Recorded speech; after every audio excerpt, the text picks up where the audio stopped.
Alrighty, welcome back to Trailmakers, and we are continuing the Darth Vader TIE Advanced tutorial. So we're going to be working on the cockpit. So we're going to be working on from this point forward. So anything that is right here is going to be completely removed. So don't even worry about that.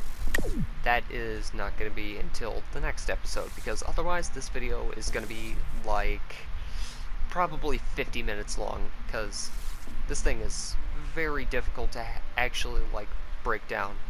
Though you can definitely mirror a lot of this stuff. You're going to be able to mirror at least this to the other side, so there's at least one thing you can mirror just to save some time.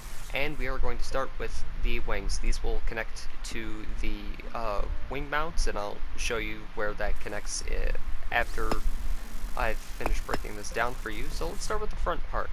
So for the front part, it is a wedge 2x2, put like that. So for the visual learners, then from there going to there, well, I should start with this. So behind that is a 2x2, so those will line up. Then there's a 3x1 that lines up with that 2x2. On top of that, wedge corner, 2x2x4, 2x2x4 on the bottom. So that is the front part of that. Now let's move to the middle, where the actual important stuff is. So in the middle here, get that out of the way. So in the middle here, it is pretty straightforward. So it's essentially the same thing as here.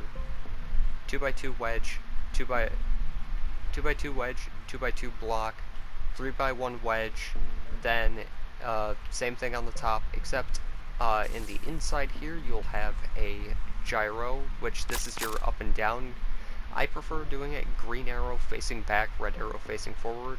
So you can put whatever controls you want for this, but I recommend using the controls I'm putting for this. So yeah. If you haven't been writing this down or looking at this as as I've been yapping right now, yeah, too bad, we're moving on.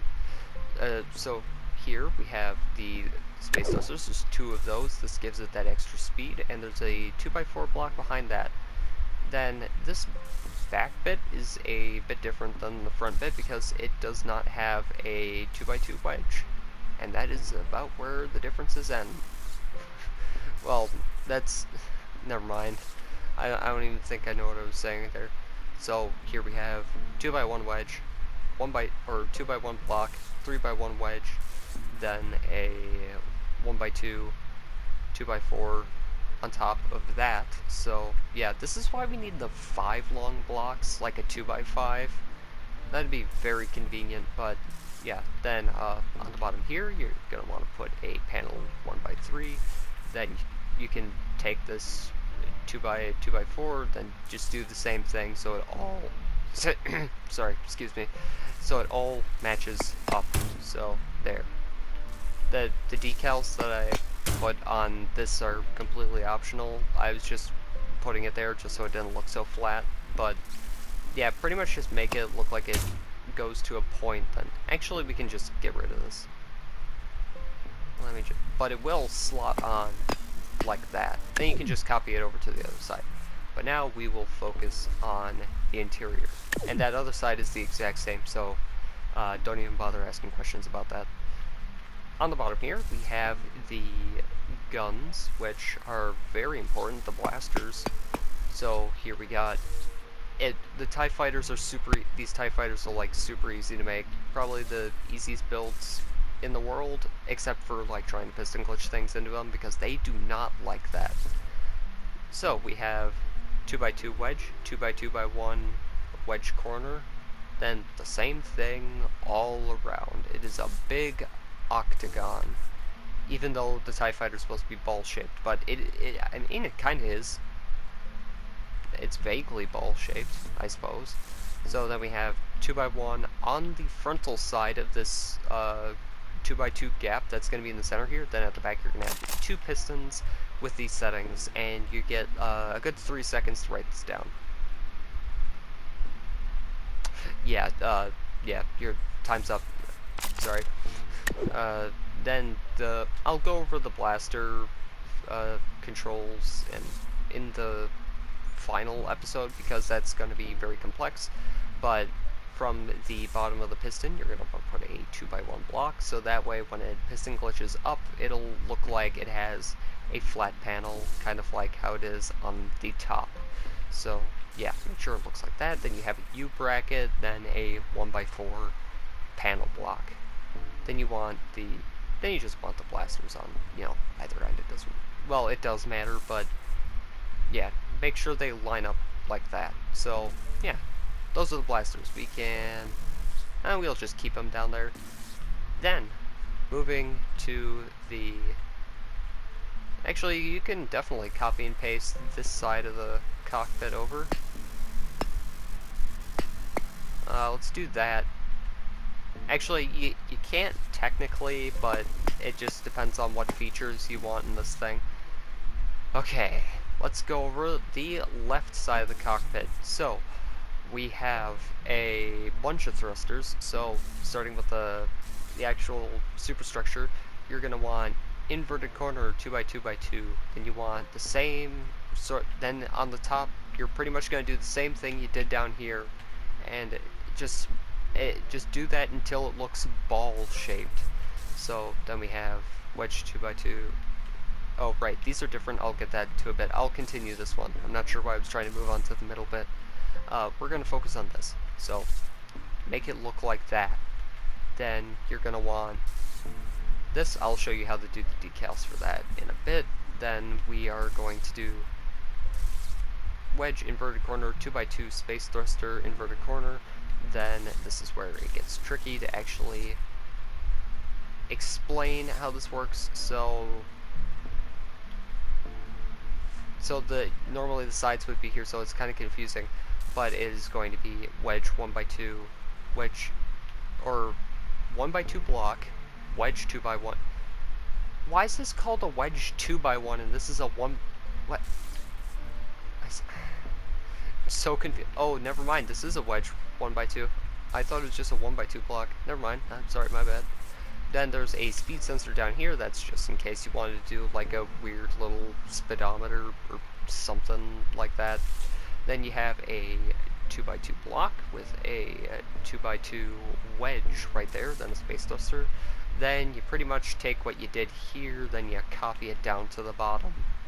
You can actually probably just, yeah, keep it like that. So, there you go. You have that. So that is the 1/2. Then, then moving to the interior of the cockpit. So, this wedge here, if you go to the inside, place a panel there, place a panel directly below that in the opposite format. So that way, I did this so it looked like it was an actual, like, fleshed out cockpit, so it didn't look like flat. That's something I was trying to avoid when making this. So I wanted to make the cockpit actually look interesting, not just be like a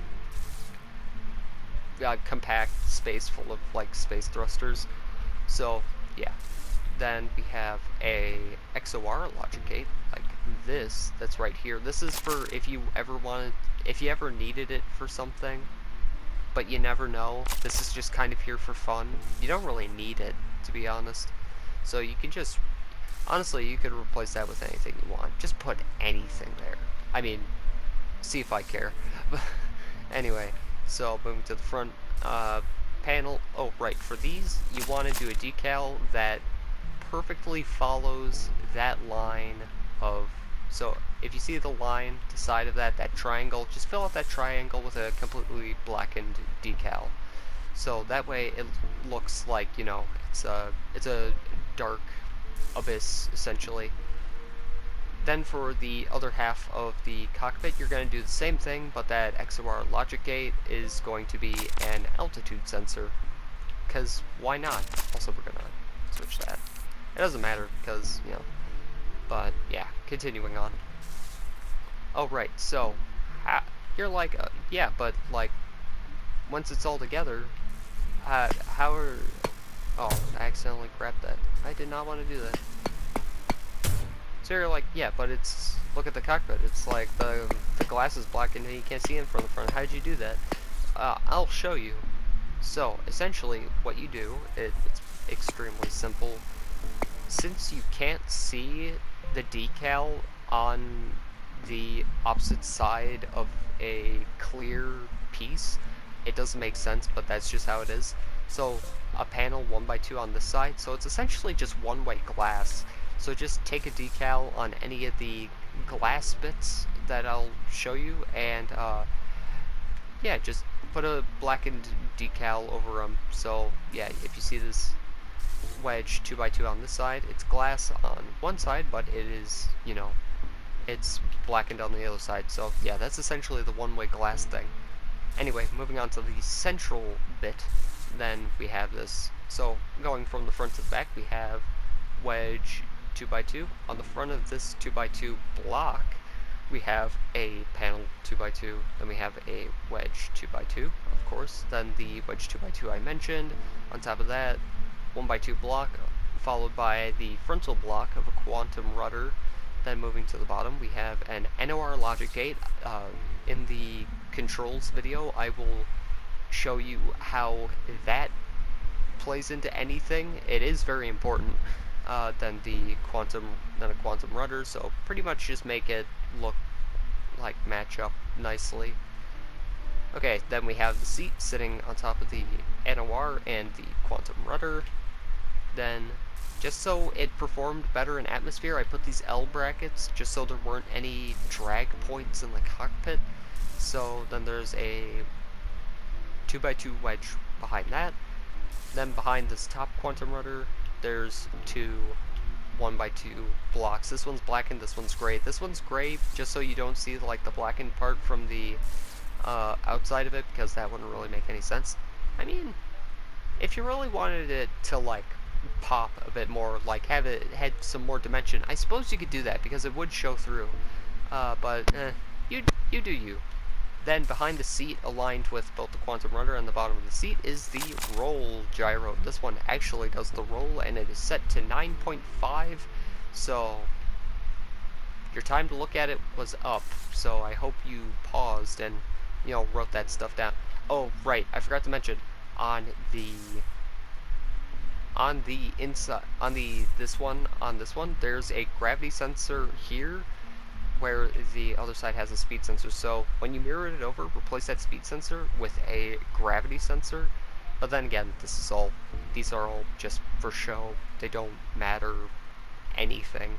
I suppose if you wanted to like rotate some of these like this and like try to make it somewhat VTOL and hover in atmosphere, I suppose you could use the gravity sensor for that, which I'm pretty sure that's what I took into consideration when I first made this.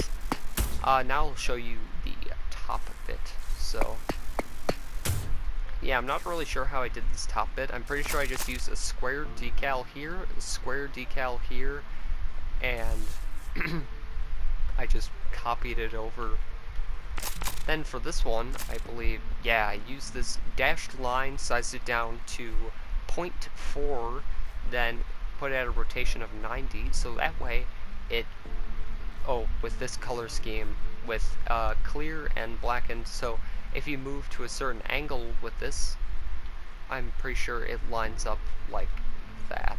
And I did the same thing for this one. So yeah, it's pretty much the same design as the bottom, but under this is a heavy weight block, just so it doesn't nose down because of the weight of this on the bottom. So it's like it kind of like counteracts everything. So yeah, now that we've finished the actual cockpit, I'll show you where the wings actually attach. It's pretty straightforward, but let me just grab it. That is the wrong folder. That is completely different. Okay, so we're just gonna, with surgeon's precision,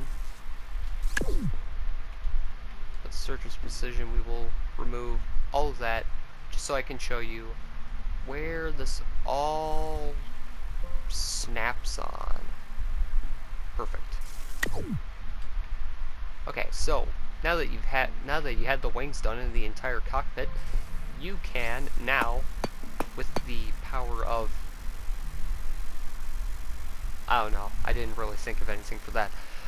But yeah, so take your wing that you made and slap it on there like that. So you want the 2x4 on the wing to line up with that perfectly. Just make sure it's nice and centered. So yeah, that's pretty much it. So that has been my jeez, my jaw is already starting to hurt from yapping so much doing this tutorial. But yeah, that pretty much does it for the Darth Vader's TIE Advanced cockpit section. Next we're going to do the rear fuselage. So yeah, hope you see you in that episode, and after that we're going to do the control scheming. So yeah, goodbye.